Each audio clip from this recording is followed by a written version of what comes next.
Welcome to Six Picks Music, a podcast for people who dress their entire family in a themed Halloween costume.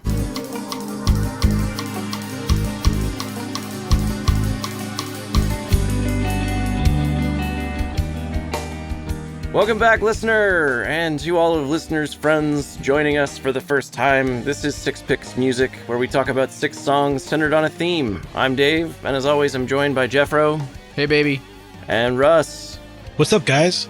With the 3 of us to evenly divide up 6 songs, we each get to bring 2 of our favorites, but before we get too far down the road, we gotta get the doors unlocked. Jeffro, what's our password today? Touch my tutor, smoocher. Touch My Tutor Smoocher is very on brand for our episode today. Let's open up the doors. So, you may have guessed it, dear listener, if you are a fan of this band and you took it from the password that the theme this week is Ween. But not just Ween, the band, but more the 2 sides of Ween. We're going to be talking about the very brown early beginnings of Ween, and then the lesser brown, more produced periods of their catalog. Why don't you define brown for those who don't know? Oh, Jesus Christ. Who doesn't know already? There's a poopy version and a post-poopy version of Ween. That's what brown means. You know what I think? I think Russ is a little concerned that we are focused on a specific band that we all do like, but we don't want the show to be too niche. So check it out. Ween was a band that formed roughly in 1984, made up of 2 8th-grade dudes from New Hope, Pennsylvania, named Mickey Mokiondo and Aaron Freeman. And their pseudonyms are Dean and Gene Ween.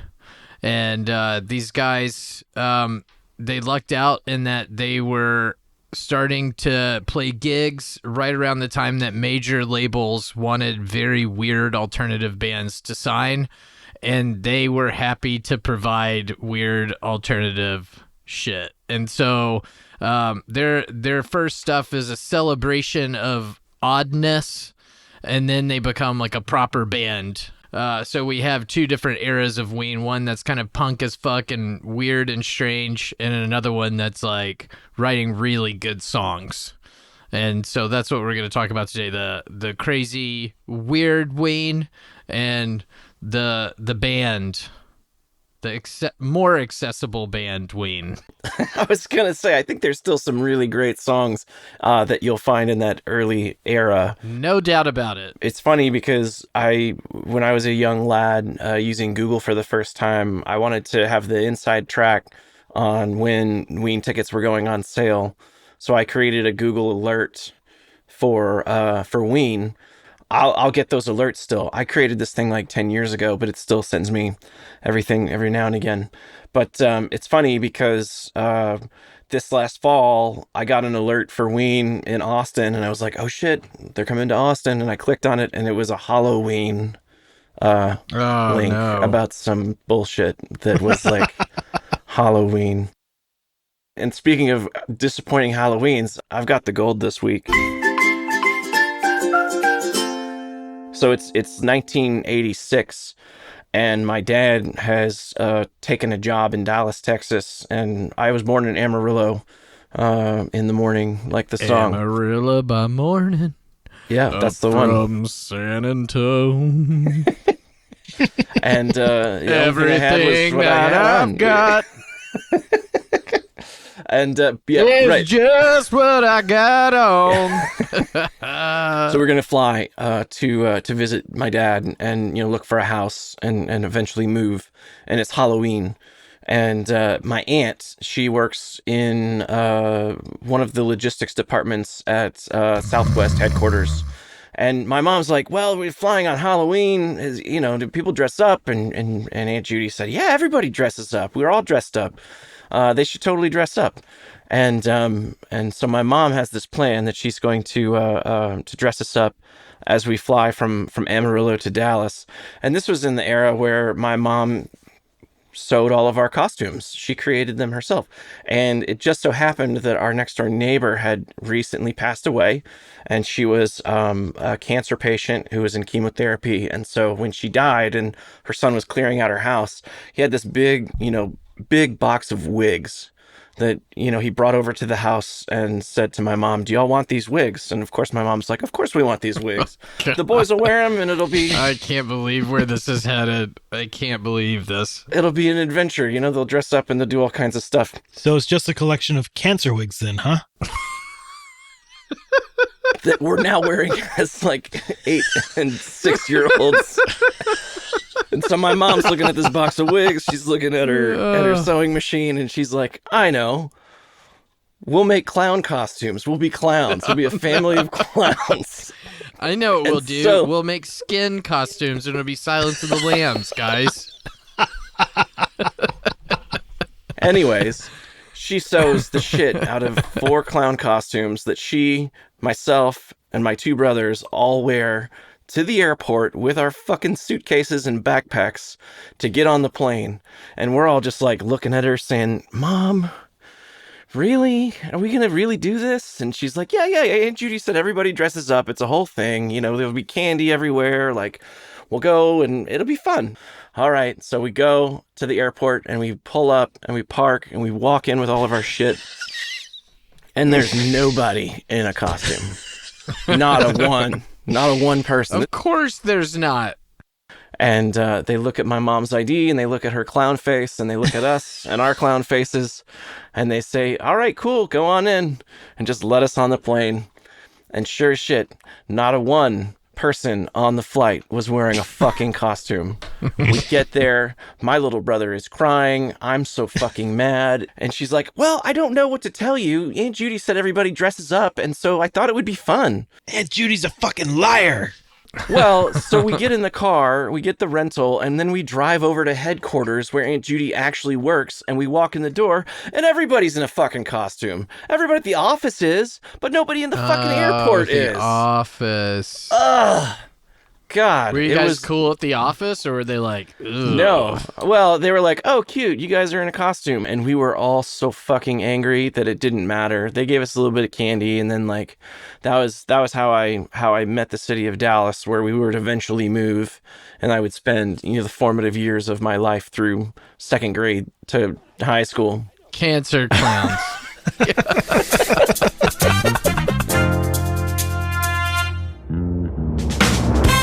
I think you should kick us off, Jeff. I think you've got the goods.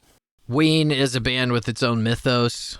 They have a god with whom they commune. His name is Bugnish. They first recorded in a place called The Pod, which was a communal house in New Hope, and they had a tiny room in which they recorded their first 3 albums, which are the brownest of the brown. So, album 1, God, Ween, Satan, The Oneness. Album 2, The Pod. Album 3, Pure Guava. And so the picks for today, you guys nailed The Pod. You're all over The Pod. No, we each have a different album. Apologies. Yes, I should have refamiliarized myself with your picks right before this. He's a real big fan, listener. He's a real big fan. Oh, don't even do this. I am a big fan. So I needed to round it out with one from the 3rd album, which is Pure Guava. And the song that I chose is Big Jilm. Big Jilm!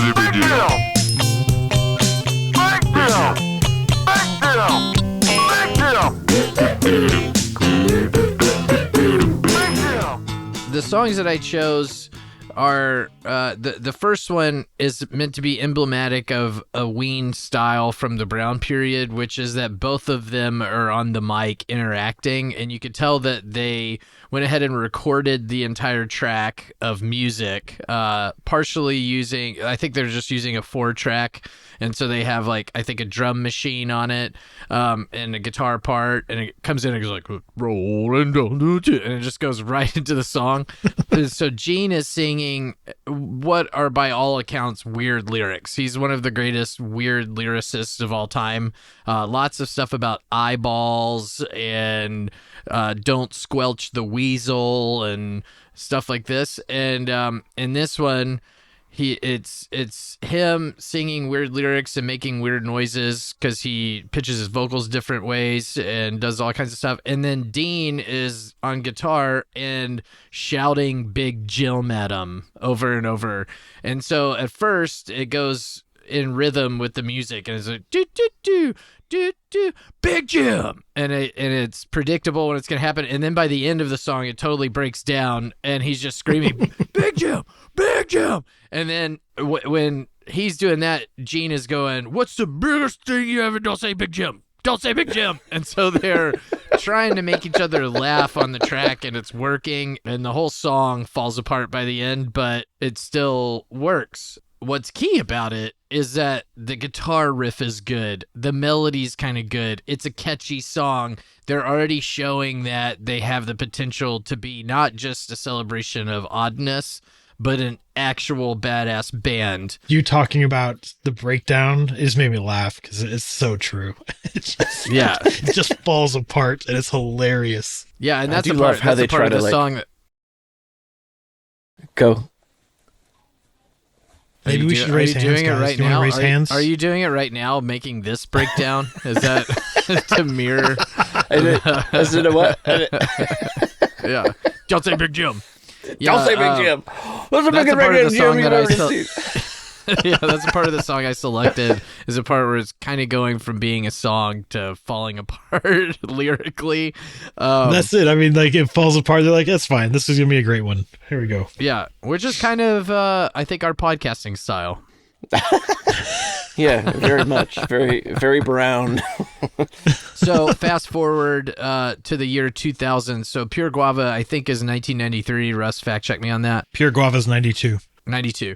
After that, they have albums in 94, which is kind of a break point. And then they have a country record, and then they have a sea shanty record, and then they have White Pepper. And so White Pepper was accessible enough that they played Letterman in support of this album, White Pepper.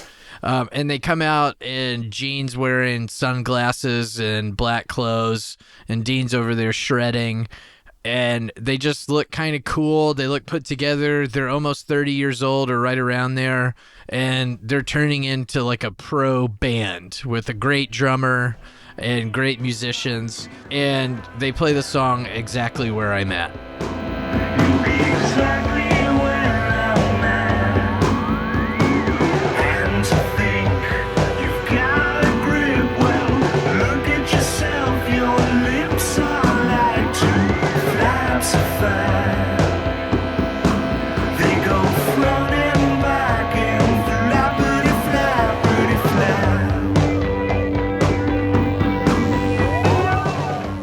Exactly Where I'm At is a song that I think marks this shift to just excellent songwriting and musicianship, and also songs that can take you to that magical rock kingdom that we all try to travel to.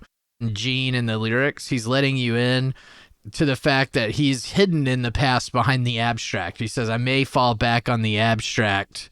It'd be exactly where I'm at. And he's saying that before I was being silly, I was being playful, I was misdirecting people, but I am a serious person sometimes, and I have serious ideas, and some of those in the future might be on display. So this is a song that it's the lead on White Pepper, and it's marking a shift in the kind of music that they're gonna play. I love this song too. One of the things that I think is great about not just this song but this album, I always heard that White Pepper was kind of like an amalgamation of their influence of trying to do like a White album and a Sgt. Pepper album combined. I think the way it went was they turned the album in without a title, and someone said, "This is like your White album," or "No, maybe it's more like your Sgt. Pepper album." And they said, "White Pepper. Okay, cool. We're doing it." Like, in true Ween style, just do whatever you want. Yeah, fucking A, right?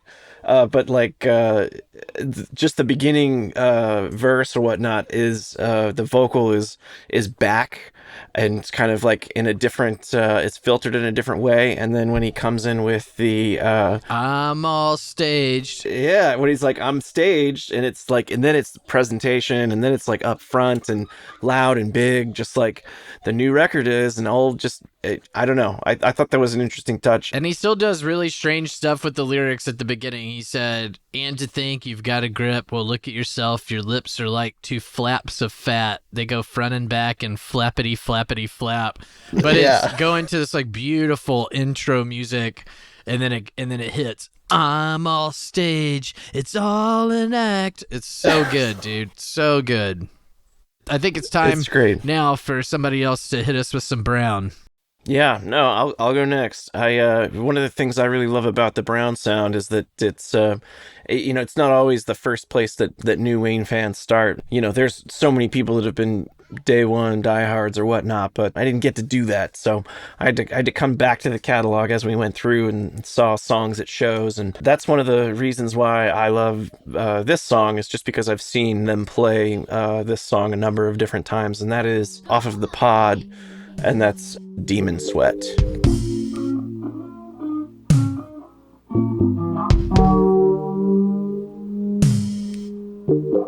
The sky dreamt in a demon sweat the night she left,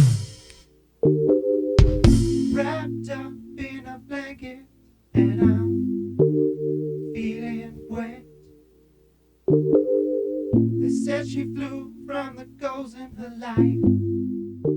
And so this song is interesting because it's it's just over 4 minutes long, and it's only half of it has any kind of lyrics, and so it's sort of the very early glimpses into the fact that this band can really fucking just jam. Wasn't the pod written or maybe recorded when they both had mono? Well, there's a story there too, but I think they recorded the record from January to October. Like, they spent literally 10 months recording the record that ultimately ended up being 23 tracks. I do think that, yeah, there's a story that they had mono when they were... Yeah, and there's a song called Mononucleosis on here, and then there's another one... So they both had mono, and they were both apparently huffing a lot of Scotch Guard during this one. That's one of the it might be an apocryphal story, but it's a story about this. Yeah, they've kind of said after the fact that that didn't really happen, but they let that one go. They were like, that's fine. We're cool with being the Scotch Guard band. Yeah, so I think that they were falling in love with people. They probably did have mono. There's a lot about sweat and tasting the waste on this record, and they were also eating a bunch of pork roll, egg, and cheeses. And so there's a song that's called Pork Roll, Egg, and Cheese. Another one called She Fucks Me. That's about pork roll, egg, and cheese, and then also somebody fucking him.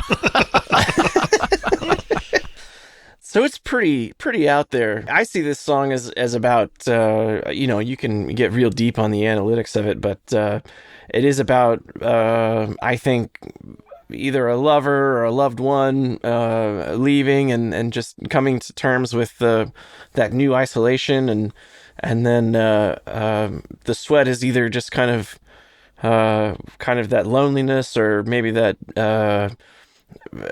side effect of addiction, or who knows. Like they were probably like 20 years old and just making up words, but it doesn't really matter because you get halfway through the song and then fucking Diener just rips into a guitar solo that will melt your fucking brain regardless of whether or not you've had any kind of substance in your body. I like it in bands when you listen to some of their earlier stuff and you can hear what they will become, and you can hear 100%. like the unleashing of their potential. And this is one of those songs, like, not only is he writing great lyrics, I mean, it's like, the wind flows and it's blowing cold and I'm still here, gripping onto what's not around. Now it's also clear to me now. Gripping onto what's not around, that's some good stuff. And then you get the face melter from Diener, and so it's just this like No, you're song right. that's got all the stuff. So it's like it goes from that kind of really intense lyric to ending with boop boop doo doo boop doo doo doo doo doo doo. And they're just kind of like bluesy scatting through it. I read that this they say this is their Phil Collins song, and it has a very face value awesome. kind of application to it. And, That's funny. So yeah, I think it's Brown because it rips into that space where it becomes this jammer of a track. We're really new to the podcast world and certainly open to any sponsorships that are coming our way. And we've got one that I think we met with earlier today, and I'm pretty excited about it. It's a local cidery company here in Texas. Really good guys. We had a really nice lunch with the two brothers, John and Anthony Dickin, and their company is Dickin Cider. So we are really happy to bring Dickin Cider on board as our first beverage sponsor of the pod. So welcome aboard. It's delicious. It's crisp. It's something that you can have every day. It's not habit forming, perfectly fine to have a Dickin Cider every day. After a long day at work, there's nothing better. If you're stressed out, try a Dickin Cider. On your birthday, it's the day of the year that you better get a Dickin Cider. If you got great expectations, settle for nothing less than a Dickin Cider. Thank you, Dickin Cider, for your sponsorship. And the next segment is potentially brought to you by Dickin Cider. Support local ciders, guys. All right, so I'm going to jump from my very, very early brown into my kind of still pretty brown, but not so brown from a production value, going to the Mollusk, and the track is Mutilated Lips. Mutilated lips give a kiss on the wrist of the worm-like tips of tentacles expanding in my mind. I'm fine accepting only fresh brine. You can get another drop of this, yeah you wish. Mutilated lips give a kiss on the wrist of the worm-like tips of tentacles expanding in my mind. I'm fine accepting only fresh brine. You can get another drop of this, yeah you wish. Now, this song is one of the most wild tracks that I think I've ever heard. I think the acoustic guitar in it is playing chords that just sound so incredibly weird and so beautiful at the same time. And then like the vocals on it are distorted and in different octaves and talking about really weird things. And I think it really highlights one of the aspects of Ween that I truly love is just sort of like the storytelling quality that they bring to all of their songwriting. I feel like there's always this world that they're building, and particularly with the Mollusk, which is an entire concept. There's so many different concepts that they try to dig into throughout their catalog, but this is their sea shanty record, as Frodo said earlier. But yeah, everything is about the ocean. The cover of the record has this crazy looking sea creature with tentacles and all kinds of different unreal monstrous things upon it. And the cover of the record is by Storm Thorgerson, who was the same person that designed Pink Floyd's Dark Side of the Moon record cover. and he said that The Mollusk was the best record he had heard in 20 years. I love all of his artwork, and that's one of the nice things about collecting vinyl is really the cover art. It's great. So, Oh, here we go. I know. Fuck me. Fuck my ass. But Do you have The Mollusk on vinyl? I do. It actually came in a 3 vinyl set that they did with White Pepper and with 12 Golden Country Man, Greats. that was before I was buying, and I really screwed up not buying that. I need to have all of those. Pretty fortunate to have like been buying vinyl when these were all really easy to get, and so I have just about all of them. There's a couple that I don't, but That hurts me. well, come down. You can play them. We'll listen to it. But, so anyway, Mutilated Lips is great. It's got a great guitar riff, and there's like 3 different guitars in it that are going at the same time. So it's like Jeaner's playing the acoustic, and then Dean's got all these little fill-ins, and there's like a third one that I'm not sure if they track or if they have somebody else playing it when they do it live, but it's so good and so weird, and like it makes me uncomfortable, kind of like spinal meningitis does, but it's also like one of my favorite songs of all time. They recorded this record too, in a little beach house in New Jersey, but it was during the winter, and so it was like frigid cold outside. And Jeaner had a book of Irish shanties, which they drew on to do a couple of the songs, and then they also like their equipment flooded. And Gene also broke up with somebody, so they were super depressed. So there was a story about that Dean told that one night he was like, all right, let's take $50 and go put it on red at the casino and see if we win. And if we win, we'll go eat some steak. And so they went and they doubled up their money. They did win. And then they went and had a big steak dinner to try to cheer Gene up. And so like, but some of the darkness of like imagine a winter on the beach in New Jersey, like how depressing that would be. Some of that, like, that coldness finds its way into this record. Like there are pockets of desolation mixed with like, acid rock mixed with sea shanty, so it's a really cool record. So that's my Not So Brown. And Russ, what do you got for us this week? So my Brown song is You Fucked Up.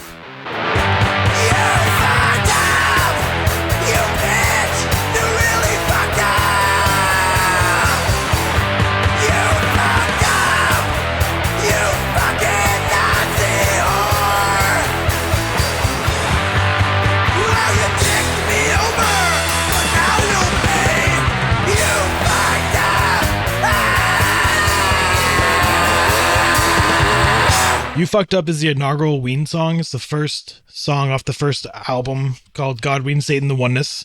Though, so suddenly now Russ cares about debut singles. Like this is, he cares about the rules all of a sudden, even though it doesn't apply. Finally, I got the rules, guys. I figured it out. I did it. It took him 4 episodes. He's so harmed by his failure, and so I think they wrote this song when they were 16.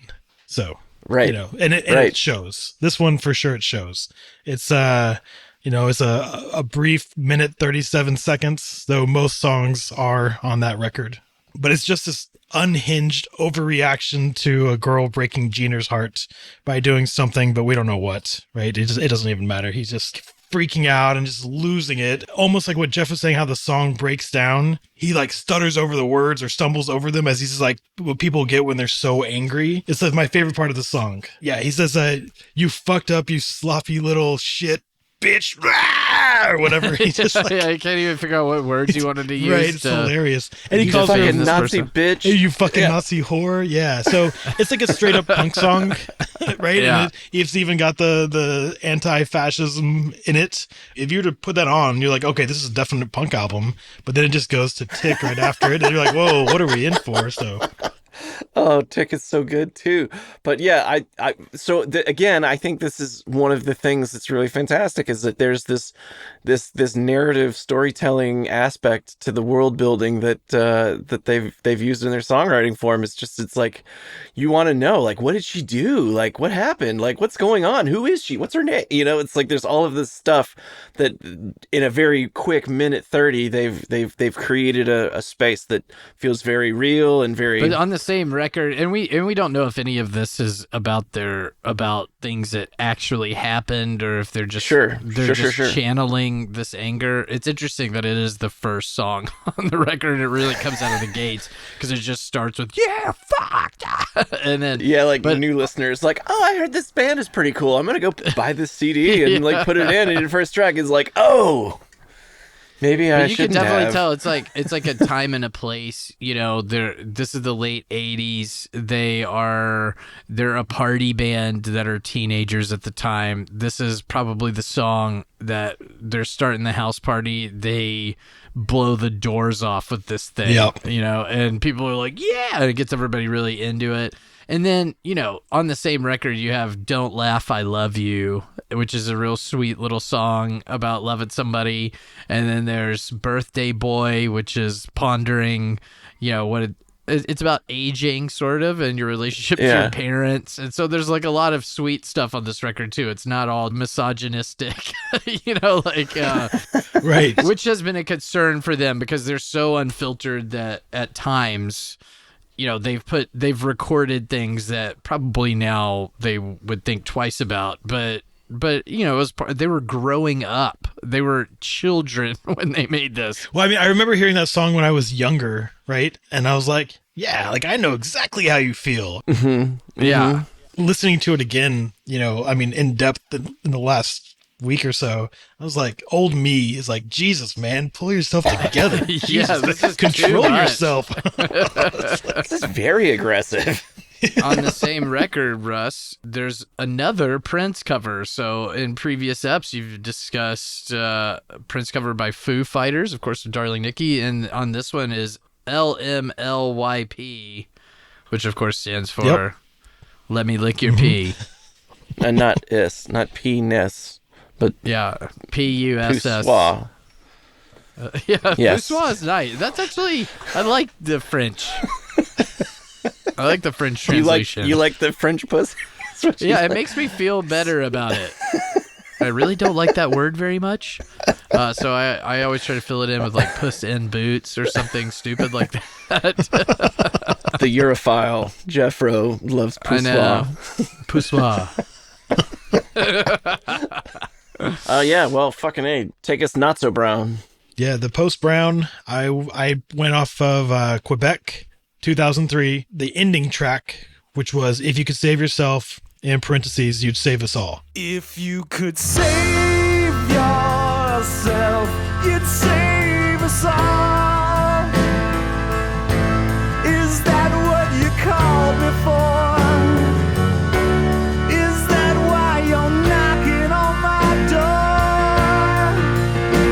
The time I spent working myself to death, thought that's what you wanted. This song is, the first time I heard Quebec was with Jason. He bought this album and used to play it all the time. Wasn't it stuck in the CD player of his car for Yeah, it like got 8 stuck in years?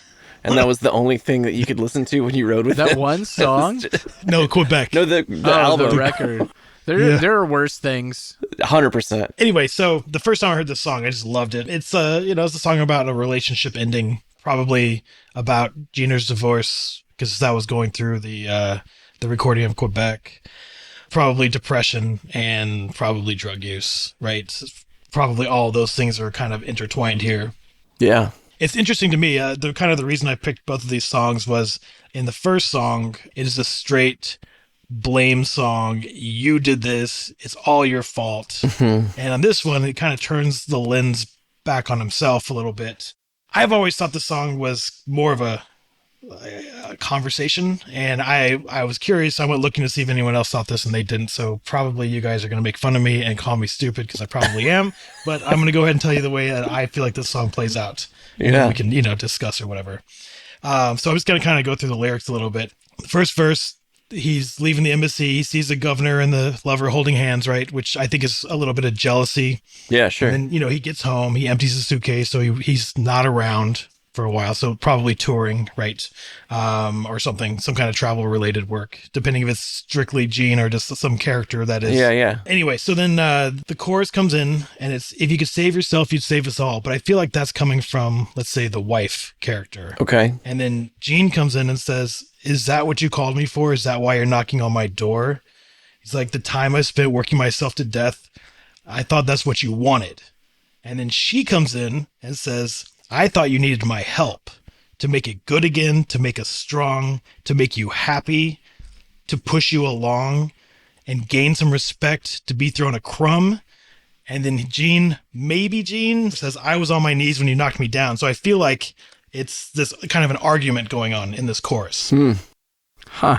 And then the second verse is all about how everything went wrong. The wheels fell off, the bottom dropped out, checks all bounced, I came in your mouth, breakup sex, right? It's like it's bad thing after bad thing after bad thing after bad thing. And he's just acknowledging, like, for everything that, like, we tried to do, like, this happened, this happened, and nothing worked. And then the chorus is the same chorus again, but louder, like they're yelling it now, Yeah. almost. So like, 'cause if it's an argument, then now they're just yelling it, and then it ends. It sounds triumphant, but it's really just like the end of the marriage, and it's just done and over. Yeah.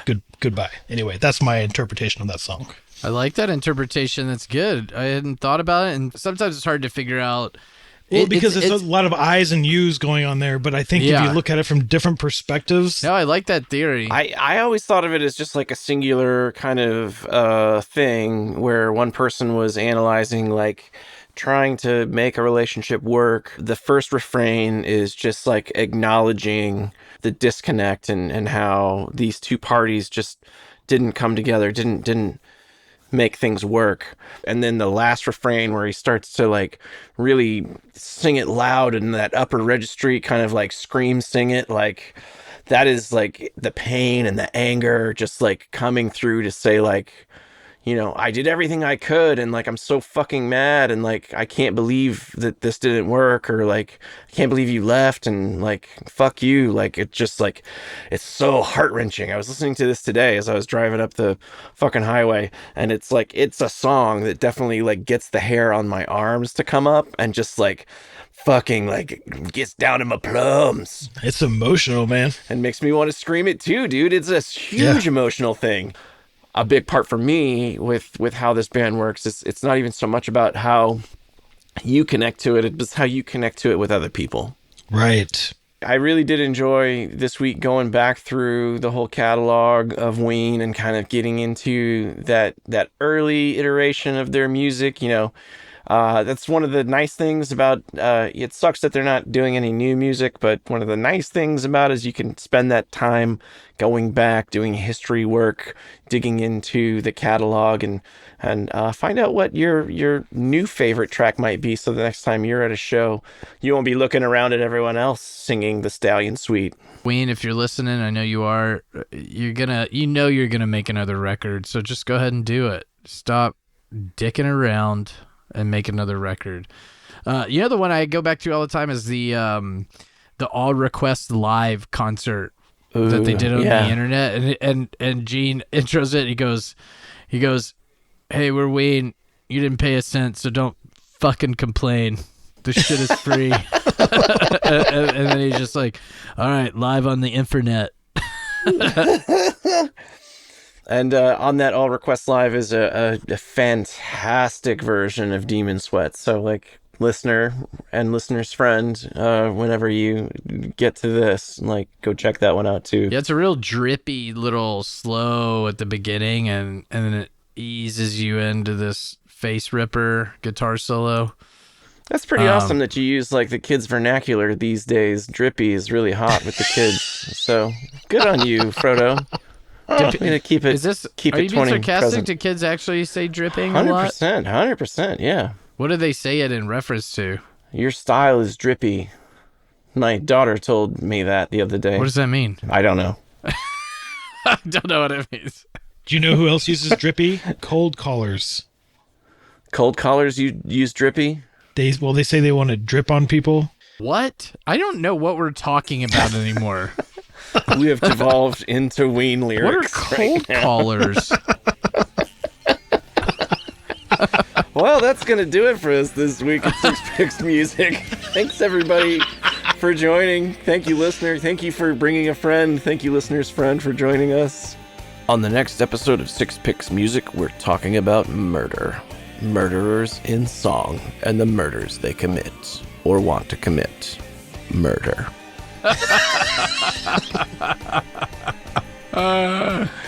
This episode of Six Picks Music is produced by Peter Pants, edited by Barry Mapole, with special thanks as always to Dixie Wrecked. Very buckle.